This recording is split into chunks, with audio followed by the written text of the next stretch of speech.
여러분 안녕하십니까? 이어서 춘천에서 전해드립니다. 밤사이 철원에서 코로나19 확진자 3명이 발생했습니다. 철원군에 따르면 갈마릅에 거주하는 주민 3명이 확진 판정을 받아 누적 환자가 146명으로 늘었습니다. 또 철원 환자로 분류되지는 않았지만 어제와 오늘 갈마릅에 거주하는 주민 2명이 의정부에서 확진 판정을 받았습니다. 양구에서는 어제 확진된 5번 군인 환자와 관련해 접촉자 진단 검사를 벌인 결과 18명이 모두 음성 판정을 받았습니다.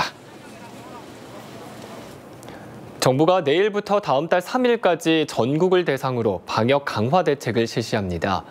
해당 기간 동안에는 리조트와 호텔, 게스트하우스 등 숙박시설에 대해서는 객실 인원을 50% 이내로 예약을 제한했습니다. 이에 따라 이미 예약이 완료된 숙박시설도 예매 취소를 통해 환불 조치하기로 했습니다. 또 강릉 정동진 등 해맞이 해넘이 관련 주요 명소와 국공립공원을 폐쇄하기로 했고 스키장과 눈썰매장 등 겨울 스포츠 시설도 집합 금지됩니다. 아울러 수도권에 적용된 5인 이상의 사적 모임 금지 조치에 대해 비수도권에서도 강력하게 지켜달라고 권고했습니다. 수도권발 코로나19 감염이 확산되면서 홍천군이 사회적 거리 두기를 2단계로 또다시 격상합니다. 홍천군은 오늘부터 거리 두기를 2단계로 격상해 유흥주점과 감성주점 등 유흥시설 5종에 대한 집합을 금지하고 노래 연습장과 실내 체육시설은 오후 9시 이후 운영을 중단합니다. 또 100인 이상 모임과 행사가 금지되고 종교 활동도 좌석수의 20% 이내로 제한합니다. 홍천군은 지난달 공공숙각구기 현장에서 확진자가 급증해 거리 두기를 2단계로 격상했다 8일부터는 1.5단계로 낮춘 상태였습니다. 내년도 춘천 노인 일자리 사업 경쟁률이 1.9대 1로 집계됐습니다. 춘천시가 지난 7일부터 18일까지 일자리 사업 참여자를 모집한 결과 5,126명 모집에 9,829명이 신청해 경쟁률 1.9대 1을 기록했습니다. 춘천시는 한 사람이 2개의 일자리 참여 신청이 가능해 실제 경쟁률은 낮을 것으로 예상하고 있습니다.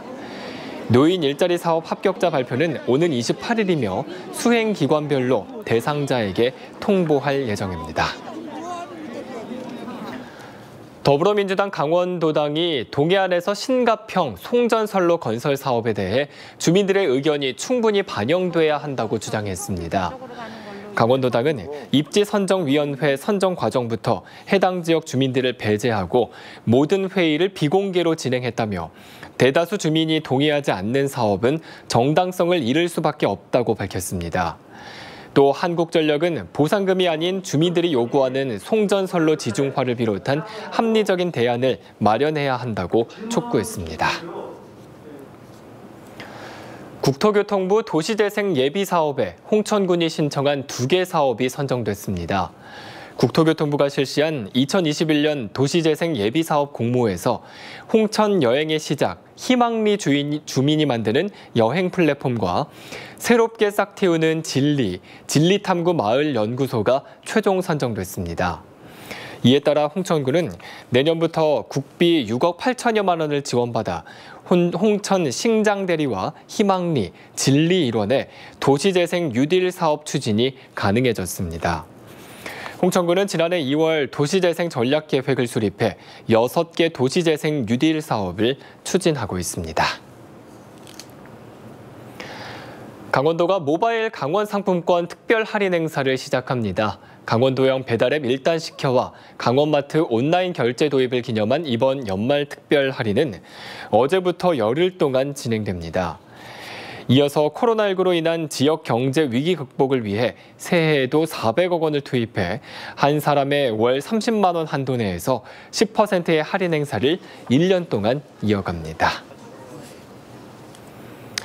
춘천시 삼천동에 마련된 청년 외식 창업 공동체 공간인 아울러가 운영을 시작했습니다. 정부가 지원하는 공모 사업으로 조성된 아울러에서는 청년 창업인들이 지역 내 농산물을 활용해 음료와 디저트, 밀키트 등을 만들어 제공합니다. 현재 매장에서의 시식은 하지 못하지만 아울러 앱을 통해 주문하고 배송받을 수 있습니다. 지금까지 춘천에서 전해드렸습니다.